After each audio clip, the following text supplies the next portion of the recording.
புதுசாக ஒருத்தன் கல்யாணம் ஆனவன் அவன் மனைவியை ரொம்ப ஆசைப்பட்டு கட்டிட்டு வந்திருக்கான்.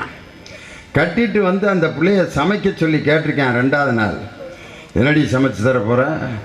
அவள் சொல்லியிருக்கா, எனக்கு ஒன்றும் அப்படி வீட்டில் ஒன்றும் சொல்லி கொடுக்கல மாமா, ரவை உப்புமா மட்டும் கிண்டி பழக்கம் இருக்குது, அது ஒன்று தான் தெரியும், உப்புமா கிண்டி தரட்டா?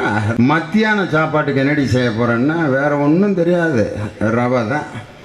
ஏண்டி ராத்திரிக்கு ஏதாவது இதே ரவையில் ஒரு உருண்டையாவது பிடிச்சி வையே, ஏன் இப்போ உருண்டை பிடிச்சி ஏதாவது உங்களுக்கு வகுத்துக்கு சேராமல் போச்சுன்னா உப்புமா மட்டும்தான் கிண்ட தெரியும். காலையிலையும் ரவை உப்புமா, மத்தியானம் ரவை உப்புமா, ராத்திரியும் ரவை உப்புமா, அடுத்த நாள் ரவை உப்புமா. 3 நாளாக 9 வேளை ரவை உப்புமாவாக தின்னு அவனுக்கு நாக்கெல்லாம் செத்துருச்சு. அப்புறம் ஒரு நாள் பாக்கெட்டில் சம்பளத்தை வாங்கிட்டு ஒரு வீட்டுக்கார மேலே கூப்பிட்ருக்கேன், வாடி போய் ஒரு ஹோட்டலில் சாப்பிட்டு வருவேன், வாடி வாங்க மாமா அப்படின்னு போயிருக்கு. சாதாரண ஹோட்டலுக்கு போகாமல் ஸ்டார் ஹோட்டலுக்கு போயிருக்கேன். சாதாரண ஹோட்டலுக்கு ஸ்டார் ஹோட்டலுக்கு என்ன வித்தியாசம்னா, வெளிச்சத்தில் சோறு போட்டான்னா சாதாரண ஹோட்டல், லைட்டை அமுத்திட்டு ஒரு அரை வெளிச்சத்தில் சோறு போட்டான்னா அதுக்கு பேர் ஸ்டார் ஹோட்டல். இங்கே 30 ரூபா, அங்கே 360 ரூபா, அவ்வளோதான் வித்தியாசம். இருட்டுக்குள்ளே போடுவேன் இட்லியை, அவ்வளோதான். அங்கே கூட்டு போயிருக்கேன். கூட்டு போனால் ஒரு மெனு கார்டு கொடுத்துருக்கேன், இவ்வளோ பெரிய புஸ்தகத்தை போனோன்னா கொடுக்குறாங்க. யாருக்கு? அவனுக்கு, ரவை உப்புமா பார்ட்டிக்கு. போய் அந்த புஸ்தகத்தை வாங்கி இப்படியே புரட்டி பார்க்குறேன். என்ன பூரா இங்கிலீஷில் வேறு இருக்குது, இருட்டாக வேறு இருக்குது, நான் என்னன்னு இதை காண்றது?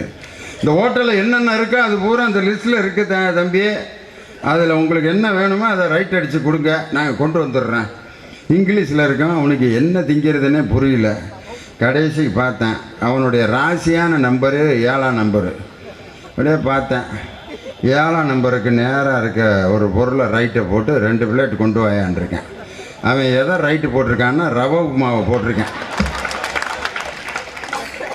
5 ஸ்டார் ஹோட்டலில் போய் ரவை உப்புமாவை ஆர்டர் பண்ணியிருக்கேன்.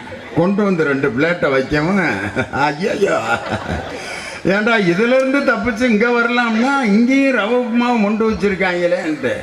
அண்ணே கொஞ்சம் மாற்றிருக்கண்ணே, பெரிய ஹோட்டலெல்லாம் சேஞ்செல்லாம் பண்ண முடியாது, சாப்பிடுங்கன்ட்டேன்.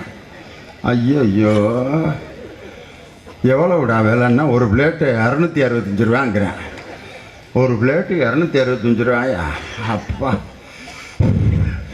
560 ரூபா கொடுத்து ரவை உப்புமாவை இங்கே வந்து இங்கே வேண்டியிருக்கேன்ட்டு குருட்டு கோழி தவிட்ட முழுங்கின மாதிரி 2 கப்புன்னு சாப்பிட்டுட்டு இனி வேறு ஏதாவது ஆர்டர் பண்ணலாமான்னு இந்த நோட்டை பார்த்துருக்கேன். ஐயோ அது பூரா ரவை உப்புமா மாதிரியே இருக்குது அப்படின்ட்டு பக்கத்து மேஜையை பார்த்துருக்கேன். அந்த நேரம் பார்த்து ஒருத்தன் நல்ல சிக்கனு புரோட்டா சாப்பிட்டு சப்ளையரை கூப்பிட்டு, அவனுக்கு இன்னும் 2 புரோட்டாவும் சிக்கனும் சாப்பிட்ணும்னு ஆசைப்பட்டு சப்ளையரை கூப்பிட்டு ரிப்பீட் அப்படின்னு இருக்கான். ரிப்பீட்னா இன்னும் 2 புரோட்டாவும் சிக்கனும் கொண்டு வான்னு அர்த்தம். நம்ம ரவை உப்புமா பார்ட்டி அந்த மேட்சை எப்படியோ பார்த்துட்டு, இங்கே ரிப்பீட்னா தான் புரோட்டாவும் கோழியும் கொடுப்பாங்க போல இருக்குன்ட்டு, தம்பி அப்படின்ட்டு அவன் பிளேட்டை காமிச்சு ரிப்பீட் அப்படின்ட்டு இருக்கான். திரும்ப 2 பிளேட் ரவை உப்புமா, 4 பிளேட் ரவை உப்புமாவை கிட்டத்தட்ட 1300 ரூபா கொடுத்து தின்றுருக்காங்க. யார்? புருஷன் பொண்டாட்டி 2 பேரும். இன்றைக்கி தமிழ்நாட்டு